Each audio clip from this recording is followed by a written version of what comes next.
Hello అండి, అందరికీ welcome to Vijaya's wonder. అందరు ఎలా ఉన్నారండి? మేమైతే చాలా బాగున్నాము. మీరందరు ఎలా ఉన్నారో నాకైతే కామెంట్ సెక్షన్లో కామెంట్ చేయండి. ఇంకా ఈరోజు వీడియో ఏమిటంటే, ఇంతవరకు ఎలాంటి సేవింగ్స్ చేయలేదు అన్నవారు ఈ 2025వ కొత్త సంవత్సరంలో ఇలా ఈ టిప్ మీరు ఫాలో అవ్వండి. మీ యొక్క సేవింగ్స్ సేఫ్గా అండ్ డబల్ అవుతుందండి. మనం ఎంతవరకు ఒక్క రూపాయి కూడా సేవింగ్స్ చేయలేదు, సేవింగ్స్ ఐడియానే లేదు. ఎక్కడ సేవింగ్స్ చేయాలి, ఏం చేస్తే మనకు మన డబ్బులు డబల్ అవుతుంది అనేది ఈ వీడియోలో తెలుసుకుందాం. అయితే వీడియోని ఎవరైనా కొత్తగా చూస్తుంటే మాత్రం ప్లీజ్ విజయాస్ వండర్ ఛానల్ని సబ్స్క్రైబ్ చేసుకోండి. అలాగే ఒక లైక్ చేయండి. మీరు లైక్ చేయడం వల్ల ఈ వీడియో మరికొంతమందికి పోస్ట్ చేయబడుతుంది, నాకు కూడా కొంచెం ఎంకరేజ్మెంట్గా ఉంటుంది. అలాగే మీ ఫ్రెండ్స్ అండ్ రిలేటివ్స్కు షేర్ చేయండి. ఇంకా మనమైతే వీడియోలోకి వెళ్ళిపోదామండి. సేవింగ్స్ ఐడియాస్ గురించి మనం తెలుసుకుందాం. ఒక 7-8 పాయింట్స్ అయితే నేను చెప్తానండి. అందులో మీకు 8 పాయింట్స్ మీరు ఎలా చేయాలనేది నేను చెప్తాను. ఇంకా సేవింగ్స్లో రకాలండి, సేవింగ్స్ అండ్ రకాలు. సేవింగ్స్ అనేది మనం ఎప్పుడు కూడా ఒక్క చోటనే మనం ఇన్వెస్ట్మెంట్ చేయకూడదండి. కొన్ని చోట్ల మనం ఇన్వెస్ట్మెంట్ చేయాలి. అది ఒక చోటనే పెట్టామంటే ఒక్క చోటనే మనం అది మనకు అత్యవసరానికి విడిపించుకోవడానికి రాదు. లేదంటే పిల్లల చదువుల కోసం మనకు విడిపించుకోవడానికి రాదు. లేదంటే మనకు ఏదైనా ఇష్యూస్ వచ్చినప్పుడు దాన్ని వాడుకోవడానికి ఉంటుంది. అలా కాకుండా ఎక్కువ మొత్తంలో ఒకవేళ మనం పెట్టి అక్కడ లాస్ అవ్వడం, ఏదైనా కానీ బిజినెస్ కానీ సేవింగ్స్ కానీ ఒకే చోట మనం ఎక్కువ మొత్తంలో పెట్టామంటే ఏదైనా లాస్ అయిందంటే మనం పూర్తిగా నష్టపోతామండి. ఒక్కో చోట ఇప్పుడు మన దగ్గర 100 రూపాయలు ఉందంటే దాన్ని మనం 10 చోట్ల పెట్టాలండి.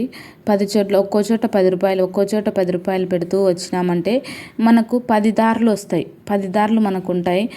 ఒక 5 దారులు మనకు మైనస్ అయినా ఇంకో 5 దారులు మనకు ప్లస్ అవుతాయి కదండి. సో మనకున్న చిన్న అమౌంట్లోనే 100లోనే మనం 10 ఒక 100 దారులు వెతుక్కోవాలి. సో మా దగ్గర 10 రకాలు పెట్టేంత అమౌంట్ సేవింగ్స్ అయితే మన దగ్గర లేదు అని మీరైతే చెప్పొద్దు.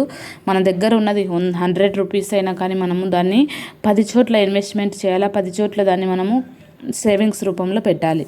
సో అది ఏమిటి అంటే, ఫస్ట్ది వచ్చేసి ఆర్డి అండి. ఇది వచ్చేసి లాంగ్ టర్మ్, అదేవిధంగా షార్ట్ టర్మ్. లాంగ్ టర్మ్ అంటే 5 years, షార్ట్ టర్మ్ అంటే 1 year అండి.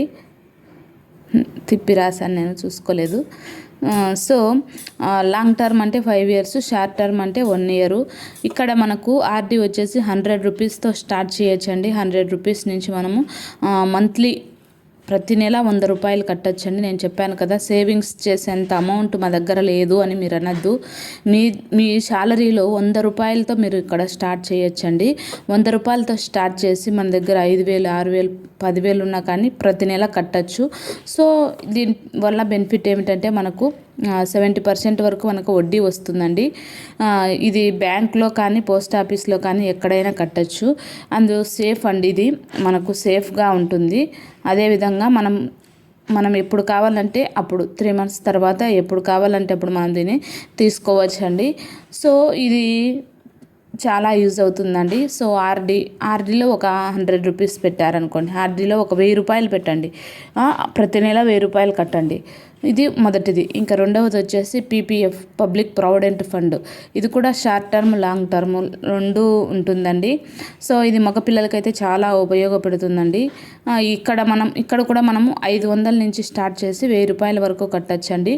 సో మనకు దానిలాగా ఇది 3 నెలలకు ఒకసారి తీసుకోవడానికి ఉండదండి. కనీసం అంటే 1 year 1 year అయితే మనము దీన్ని కట్టాల్సి వస్తుంది. 1 year నుంచి 5 years వరకు మనం కట్టుకోవచ్చండి. దీంట్లో కూడా మనకు 65% అయితే వడ్డీ ఉంటుంది. 65 to 75% వరకు, 65 పైసల నుంచి 75 పైసల వరకు మనకు వడ్డీ ఉంటుందండి. ఇది పూర్తిగా పోస్ట్ ఆఫీస్ యొక్క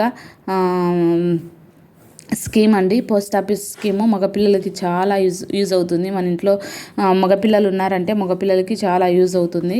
ఇంకా తర్వాత సుకన్య సమృద్ధి యోజన అండి. చిన్నపిల్లలు ఇంతవరకు ఒకటో సంవత్సరం నుంచి 12 సంవత్సరాల లోపల ఉన్న తల్లిదండ్రులు ఇది చేయకపోతే మాత్రం కనీసం ఈ 2025 కొత్త సంవత్సరంలో అయినా కానీ ఇది చేయండి.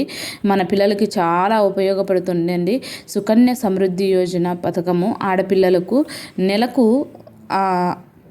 నెలకు మనం మినిమం 500 కట్టుకోగలిగినామంటే 500 నుంచి మనము ఎంతైనా కట్టుకోవచ్చండి.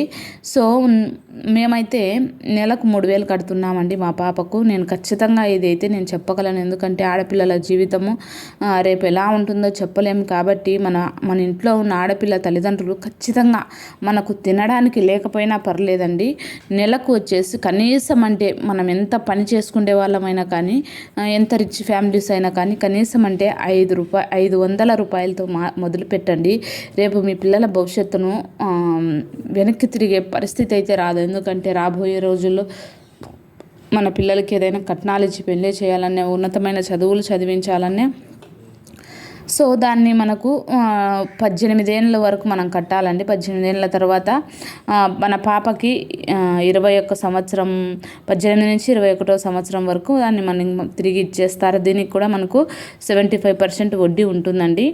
సో మీరు ఈ సుకన్య సమృద్ధి యోజనలో ఒక 1000 రూపాయలు కట్టండి. ఇప్పుడు 3000 కట్టాం కదండి. ఆర్డీలో 1000, పీపీఎఫ్లో 1000, సుకన్య సమృద్ధి యోజనలో 1000, మొత్తం 3000 కట్టాం. ఇంకా తర్వాత గోల్డ్ స్కీమ్ అండి. గోల్డ్ స్కీమ్ కూడా మనకి ఎప్పుడు కూడా ప్రాఫిట్టేనండి. సో 11 నెలలు గోల్డ్ స్కీమ్ కడితే ఒక్క నెల వాళ్ళు మనకు ఏమంటారండి ఆఫర్ ఇస్తారు. సో 12 నెలలు మొదలైతే 12 నెలలకైతే వాళ్ళు ఒక నెల మనకు ఆఫర్ ఇస్తారు. తర్వాత మేకింగ్ ఛార్జ్ లేకుండా, తరుగు లేకుండా మనకు గోల్డ్ అయితే ఇస్తారండి. సో గోల్డ్ కొనాలా అని అనుకున్న వాళ్ళు కనీసం అంటే 1000 రూపాయలు కానీ 500లతో అయినా మీరు స్టార్ట్ చేయండి. 500 రూపాయలతో మీరు స్టార్ట్ చేశారంటే గోల్డ్ కూడా కొనుక్కోవచ్చు ఈజీగా. ఇప్పుడు మొత్తం కలిపి 3500 రూపాయలు అయితే అయిందండి. 3500 రూపాయలు అయితే అయింది. ఇంకా తర్వాత హెల్త్ ఇన్సూరెన్స్ ఉంది. ఈ మధ్య కాలంలో కుటుంబంలో మీరు కరోనా టైంలో మీరు చూసింటారు, ప్రతి ఒక్కరికి ఏదో ఒక అనారోగ్యం అయితే తప్పకుండా వస్తుందండి. సో ఈ హెల్త్ ఇన్సూరెన్స్ వీడియో నేను ముందు మీకు చేస్తానండి. తప్పకుండా మీరు వెయిట్ చేయండి, దాని గురించి నేను పూర్తిగా తెలుసుకున్న తర్వాత చేస్తాను. హౌస్లో ఉన్న వాళ్ళందరికీ కలిపి ఒకటి హెల్త్ ఇన్సూరెన్స్ చేయండి. ఇక్కడ కూడా మీరు 500 నుంచి 1000 రూపాయల వరకు కట్టండి. మీకు వీలైనంత వరకు కట్టండి. కనీసం అంటే ఒక 1000 రూపాయల హెల్త్ ఇన్సూరెన్స్ మీరు కట్టారంటే మీకు ఏదైనా సడన్గా ఏదైనా పెద్ద జబ్బు వచ్చిందంటే ఈ హెల్త్ ఇన్సూరెన్స్ మనకు ఉపయోగపడుతుందండి. లక్షల్లో మనము డబ్బులు ఒకేసారి కట్టాలేము కదండి. డాడీ సినిమాలో లాగా మన పాపకు ఏదైనా హెల్త్ ప్రాబ్లం వచ్చిందంటే డబ్బులు లేక అందరిని అడుగుకోవాల్సిన పరిస్థితి వస్తుంది. అలా కాకుండా మనకేదైనా 1 లక్ష రూపాయల డబ్బులు అవసరం ఉంది, అంత ఆపరేషన్కి కావాల్సిన డబ్బులు కావాలి అన్నప్పుడు ఈ హెల్త్ ఇన్సూరెన్స్ ఫాలో అవ్వండి, మీకు చాలా ఉపయోగపడుతుంది. ఇంకా తర్వాత ఎల్ఐసి అండి, లైఫ్ ఇన్సూరెన్స్. మన ఇంట్లో ఉన్నటువంటి భర్త కుటుంబ యజమానికి ఖచ్చితంగా లైఫ్ ఇన్సూరెన్స్ ఉండాలండి. ఈ మధ్య కాలంలో చాలామంది మగవాళ్ళకి నాకు తెలిసినంత వరకు ఎక్కువ స్ట్రోక్స్, బీపీ, షుగరు ఇలా బాధపడుతున్నారు కదండి. సో అలాంటప్పుడు మనకు లైఫ్ ఇన్సూరెన్స్ మన కుటుంబ యజమానుడికి ఉన్నదంటే రేపు భార్య కానీ, పిల్లలు కానీ, తల్లిదండ్రులు కానీ రోడ్డును పడాల్సిన పరిస్థితి అయితే ఉండదండి. సో ఈ లైఫ్ ఇన్సూరెన్స్లో కూడా ఒక 500 నుంచి 1000 రూపాయల వరకు ప్రతి నెల కట్టండి. ఇంకా అది 6వది అండి, వీడియో లెంత్ అయిపోతుంది, నేను చూసుకోలేదు. ఇంకా 7వది వచ్చేసి హుండీ అండి. ఆడవాళ్ళు ఖచ్చితంగా ఈ హుండీని అలవాటుగా ఉంచుకోండి, దీన్ని అయితే మార్చుకోవద్దు. ఇవన్నీ ఒక లెక్క, ఈ హుండీ ఒక్కటి ఒక లెక్క అండి. నాకు తెలుసు, ఎందుకంటే నేను గత 11 సంవత్సరాల నుంచి హుండీ అయితే వాడుతున్నాను. ఇది మనల్ని ఎంత ఆదుకుంటుందంటే ఒక్కసారి మీరే వాడి చూడండి. ఈ హుండీ అంతగా మనల్ని ఆదుకుంటుంది. ఇంకా తర్వాత 8వది వచ్చేసి సేవింగ్స్ అండి. మనకు ఫ్లాట్ ఉంది కదండి, ఏదైనా ఒక మంచి స్థలం మనం కొనుక్కోవాలి అని అనుకున్నప్పుడు అందులో మనము ప్రతి నెల 1000 రూపాయలు కట్టుకుంటూ రావాలండి. ప్రతి నెల 1000 కట్టుకుంటూ వస్తుంటే కొన్ని సంవత్సరాలకు 2-3 సంవత్సరాలు, 4-5 సంవత్సరాలకంతా మనకు ఫ్లాట్ వచ్చేస్తుందండి. సో మేము అంత దూరం ఎప్పుడు వెళ్ళాలి అని మనం ఆలోచన చేయకుండా ఈజీగా మనం అయితే ఒక ఇంటి స్థలాన్ని అయితే కొనుక్కోవచ్చండి. ఇంకా మీ అందరికీ తెలిసిన విధంగానే 50,000 రూపాయలు మన శాలరీ అయితే అందులో 50% మనం నీడ్స్కు, మన అవసరాలకు అంటే 25,000 రూపాయలు మనం ఇంటి రెంట్కు, ఖర్చులకు వాడుకోవాలండి. ఇంకా తర్వాత 20% వచ్చేసి మన యొక్క కోరికలండి. ఏదైనా బయటికి వెళ్ళినప్పుడు ఫాస్ట్ ఫుడ్, డ్రెస్సులు, సెల్లులు ఇలాంటివన్నీ ఒక 10,000 మాత్రమే. 50,000 మన జీతం అయితే 25,000 నీడ్స్కు, 10,000 కోరికలకు, ఇంకా 30% 15,000 వచ్చేసి మనం సేవింగ్స్ చేయాలండి. ఇది నేను ఎగ్జాంపుల్గా 50,000 ఉన్న వాళ్ళకి చెప్తున్నాను. ఒకవేళ 20,000 ఉన్న వాళ్ళు అంతేనండి. 20,000 ఉన్న వాళ్ళు 50% నీడ్స్కి, 20% వాన్స్కి, 30% సేవింగ్స్కి ఉపయోగించండి. ఇలా మీరు డివైడ్ చేసుకొని ఒక 10 పద్ధతులు మీరు పాటించారంటే మీ యొక్క డబ్బులు సేఫ్గా ఉంటుందండి. ఆల్మోస్ట్ అంతా కలిపి నేను సేవింగ్స్కు 15,000 వేశాను 50,000 శాలరీ ఉన్న వాళ్ళకి. లేదా 20,000 శాలరీ ఉన్న వాళ్ళు కేవలం 4,000 30% అంటే 6,000 మాత్రమే. ఈ 10 పద్ధతులు మనం పాటించినాం కానీ 6,000 రూపాయలు మాత్రమే మనం సేవింగ్స్ చేస్తామండి. ప్రతి చోట మనం 1,000, 500 డివైడ్ చేసుకొని కట్టుకున్నామంటే సరిపోతుందండి. ఇంకా ఈరోజు వీడియో అయితే ఇదేనండి. ఈ వీడియో మీకు అందరికీ ఉపయోగపడుతుందని అనుకుంటున్నాను. 2025వ సంవత్సరంలో కొత్తగా సేవింగ్స్ చేయాలనుకున్న వాళ్ళు ఇలా ఒక్కొక్క దాంట్లో ఒక 1,000 రూపాయలు మీరు పెట్టారంటే మీ డబ్బులు తప్పకుండా డబల్ అవుతుందండి. ఓకే అండి, మరొక మంచి వీడియోతో మళ్ళీ కలుద్దాం. బాయ్.